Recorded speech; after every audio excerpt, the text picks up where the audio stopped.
Bonjour à tous et bienvenue sur la chaîne YouTube de Figurines Collector. Aujourd'hui, on va repartir du côté de Dragon Ball Z pour découvrir ensemble cette nouvelle figurine de Vegeta dans la gamme SH Figuarts par Tamashii.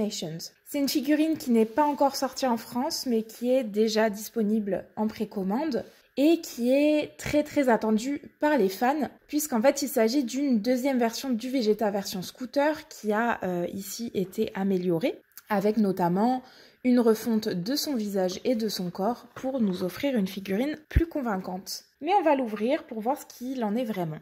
Allez, je vous montre déjà comment elle est emballée et ce qui se trouve dans la boîte. Comme ça, on va faire un petit focus sur les mains.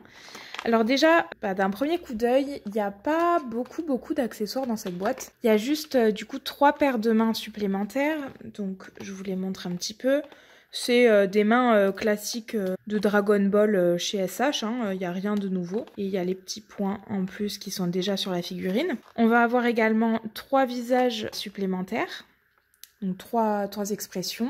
Et une paire de bras croisés sur la poitrine pour du coup changer les bras. Voilà un petit peu ce qu'il y a dans cette boîte, mais on va déballer et on va voir tout ça de plus près. Allez, on va regarder ensemble les accessoires. Donc on commence par les bras qui sont fournis, donc en un seul morceau, et vous aurez juste à venir clipser les 2 embouts à la place des bras, donc dans les épaules. C'est plutôt convaincant, c'est pas mal fait et ça permet d'éviter à avoir trifouillé les bras qui sont déjà sur la figurine. Là, vous avez déjà ça et ça permet d'imiter la pose iconique du coup de Vegeta. Ensuite, on va avoir 3 visages donc différents en plus de celui qui est disponible déjà sur la figurine. Et alors ce que j'aime bien avec ces visages, c'est qu'ils sont tous différents. Des fois on a des visages qui sont un petit peu répétitifs chez SH Figuarts, ici c'est pas le cas. Donc on va avoir en plus du visage neutre en place, celui-ci qui est donc un visage les dents serrées. On va avoir donc celui-ci qui est le visage de Vegeta donc qui crie.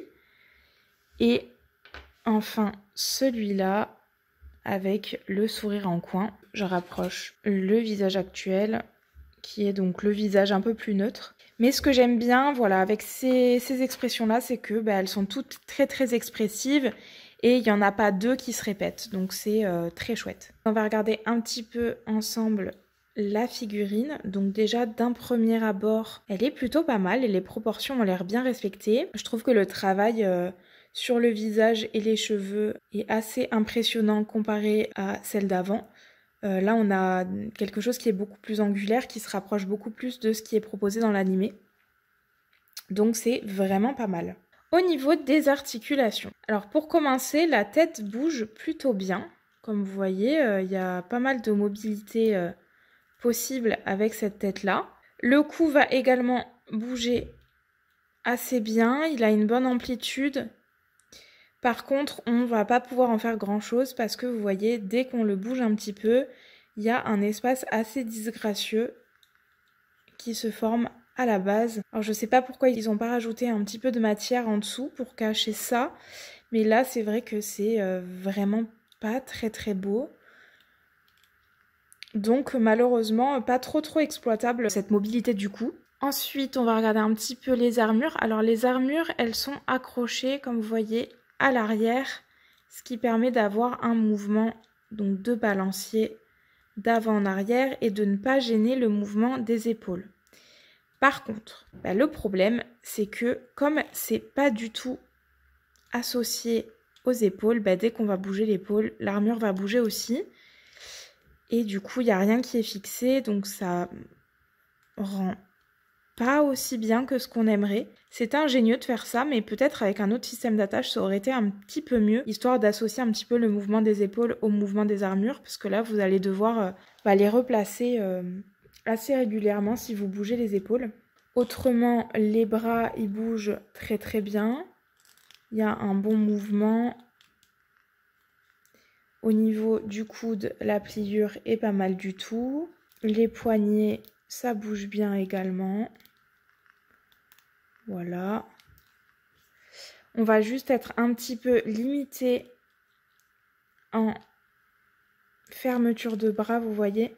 Parce qu'en fait, l'armure va nous gêner un petit peu à ce niveau-là. Donc, il n'y a pas énormément d'amplitude à ce niveau-là. Au niveau du torse, le torse, dès le début, on voit qu'il y a un petit espace à cet endroit-là, une petite démarcation, vous voyez. C'est dû au mouvement, hein. Donc, parce que le torse bouge. Après, encore une fois, on n'est pas sur quelque chose qui est forcément très très pertinent, parce que ça offre pas énormément de possibilités. D'abord parce que l'amplitude n'est pas énorme, mais surtout parce que ça va accentuer, vous voyez, cet espace dès qu'on va le bouger un petit peu. Donc ça, c'est pas forcément le move le plus intéressant, mais ils ont essayé pour le coup. Après, j'ai l'impression que c'est un problème qui est un petit peu récurrent pour toutes les figurines SH qui ont une armure en fait. Donc c'est cohérent, on va dire, avec le reste des figurines qu'ils ont faites. Pour les hanches, alors pas vraiment d'amplitude avant et arrière comme vous voyez. Par contre, on peut bouger les hanches. Donc ça, c'est plutôt pas mal. Au niveau des jambes, on a une très bonne amplitude avant. Une bonne amplitude arrière également. Au niveau du genou, ça se plie bien. Alors par contre, voilà, on est vite limité au niveau de l'ouverture de hanche. Après, vous pouvez bouger les jambes comme ça. Donc il y a pas mal de possibilités quand même. Et il n'y a pas de trou disgracieux à ce niveau-là. Donc ça, c'est intéressant. Alors les chevilles, elles sont très très limitées en mouvement, comme vous voyez. Vraiment, on va pas pouvoir en faire grand-chose. Là, je suis au maximum de l'arrière. Voilà. Et là, je suis au maximum de l'avant. Donc, pas masse de possibilités. C'est pareil au niveau de la pointe, on est très vite limité. Elle bouge pas beaucoup. Par contre, le point positif, c'est que, vous voyez, même en levant la pointe, ça reste assez naturel. Ce qu'on n'avait pas sur d'autres figurines SH. Donc ça, c'est plutôt pas mal. Je trouve que c'est plutôt un point positif. Donc voilà un petit peu au niveau de ces articulations. Donc plein de possibilités, mais tout n'est pas parfait.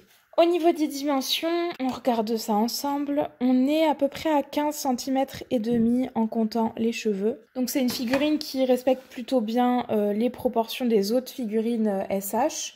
Donc en termes de taille en tout cas. Après j'ai regardé un petit peu à côté d'autres figurines, notamment les Goku. Personnellement je trouve que les proportions du corps sont pas tout à fait les mêmes. J'ai l'impression que le Vegeta a une tête un petit peu plus grosse que les autres. Donc à voir, mais c'est vrai que moi ça m'a un petit peu gênée. Mais ça le fait pas avec toutes les figurines de Dragon Ball, hein. Il y en a avec qui ça passe très très bien, donc je sais pas trop vous dire à ce sujet-là. Mais en tout cas, en termes de proportion de taille, c'est très bien respecté. Je trouve que le Vegeta rend très bien ici. C'est une belle figurine, particulièrement par rapport à l'ancienne qu'ils avaient sortie de Vegeta. Donc non, vraiment, c'est pas mal du tout. Moi, je l'aime bien en tout cas. Moi, je vais vous laisser ici. J'espère que la vidéo vous aura plu. Si vous souhaitez précommander cette figurine, vous trouverez le lien dans la description. N'oubliez pas de vous abonner à notre chaîne YouTube et de liker notre vidéo pour soutenir notre travail. Moi, je vous dis à la prochaine.